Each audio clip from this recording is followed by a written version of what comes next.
Assalamualaikum warahmatullahi wabarakatuh. Saya Leni Perdayanti Pulungan dari Fakultas MIPA, jurusan Biologi dengan NIM 230805075. Kali ini saya akan menjawab kuis agama MKWK. Soal pertama adalah jelaskan 4 sumber hukum ajaran Islam. Nah, yang pertama adalah Al-Quran.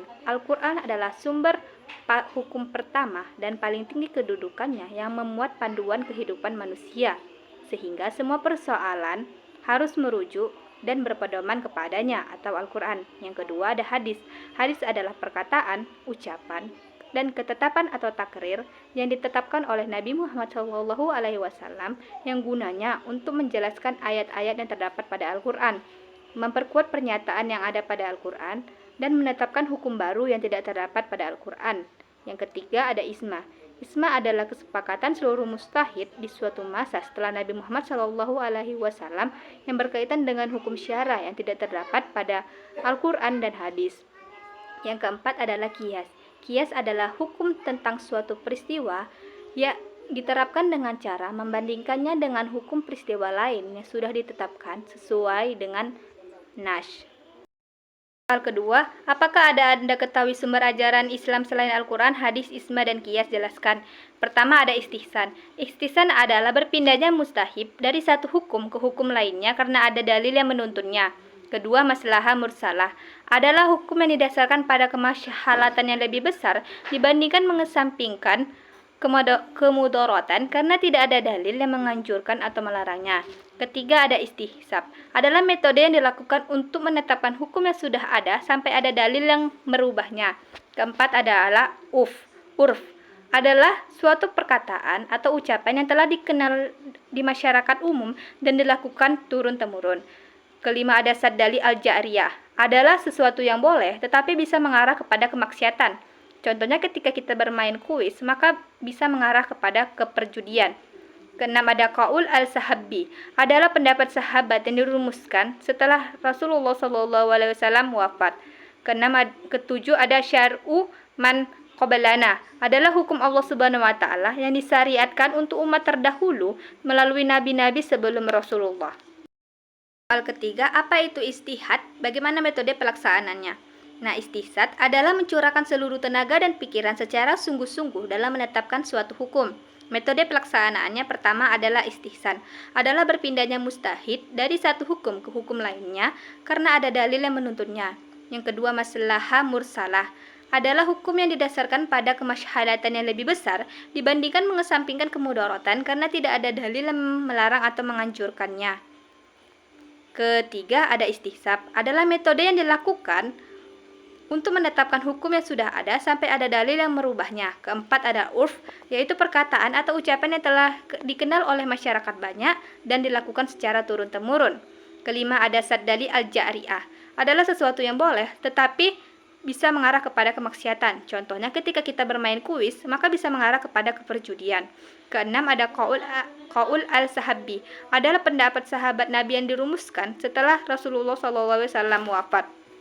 Yang ketujuh ada syar'u man qabalana, adalah hukum Allah Subhanahu wa taala yang disyariatkan kepada umat-umat terdahulu melalui nabi-nabi sebelum Rasulullah. Soal keempat, jelaskan minimal saja pentingnya mengetahui sejarah hukum ajaran Islam. Nah, yang pertama adalah untuk meyakinkan hati dan pikiran mengenai sumber ajaran Islam sehingga bisa memantapkan hati bahwa agama Islam dan Al-Quran adalah ajaran paling sempurna. Yang kedua, untuk menambah wawasan pengetahuan dan memberikan pelajaran atau pembelajaran mengenai peristiwa yang terjadi pada umat terdahulu, sehingga bisa menjadi pembelajaran bagi kita bahwa peristiwa tersebut patut dicontoh atau tidak. Nah, yang ketiga adalah untuk mendekatkan diri kepada Allah Subhanahu wa taala. Soal kelima, apa yang Anda ketahui tentang pemeliharaan, pengumpulan, dan pembukuan hadis? Nah, awal mulanya para sahabat enggan untuk menuliskan hadis karena ada hadis yang melarang kegiatan tersebut. Namun ada hadis lain pula yang memperbolehkan untuk penulisannya. Nah, setelah Nabi Muhammad SAW, para sahabat mulai menuliskan hadis dengan cara saling bertukar lisan dengan para sahabat dikarenakan penyebaran dakwah Islam yang semakin meluas ke seluruh dunia. Nah, para sahabat itu termasuk Sahifah Abu Bakar, Sahifah Ali bin Abi Thalib, dan Sahifah Abdullah bin Amr al-Ash. Nah, pada masa Khalifah Umar bin Abdul Aziz pada awal abad kedua Hijriah, beliau memerintahkan seorang gubernurnya untuk mengumpulkan dan pembukuan hadis, dikarenakan beliau khawatir sunnah-sunnah ini akan punah disebabkan semakin banyaknya perawi dan para ulama hadis yang telah wafat. Lalu di tahun itu pula muncullah imam hadis seperti yang telah kita kenal saat ini, yaitu Imam Bukhari, Imam Muslim, dan lain-lain. Nah, setelah masa pembukuan, belum berarti hadis-hadis tersebut sudah aman dari hadis-hadis palsu. Para ulama harus menyortir dan menyeleksi hadis-hadis tersebut dari hadis-hadis palsu.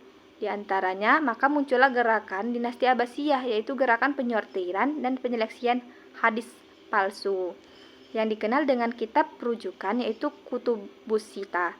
Nah, setelah di situ masuklah setelah penyeleksian dan penyortiran hadis sukses, maka dilakukan gerakan pemeliharaan. Gerakan pemeliharaan hadis ini terbagi ketiga, yaitu umat yang mengamalkan hadis tersebut, hafalan atau hifun, dan serta periwayatan dan pengajaran. Nah, setelah pemeliharaan hadis, maka dilakukanlah pembukuan. Pembukuan ini digunakan dan dimaksudkan agar para generasi selanjutnya bisa mengerti dan mengamalkan ajaran yang terdapat pada hadis tersebut. Sekian yang dapat saya sampaikan. Mohon maaf apabila ada kata yang salah. Assalamualaikum warahmatullahi wabarakatuh.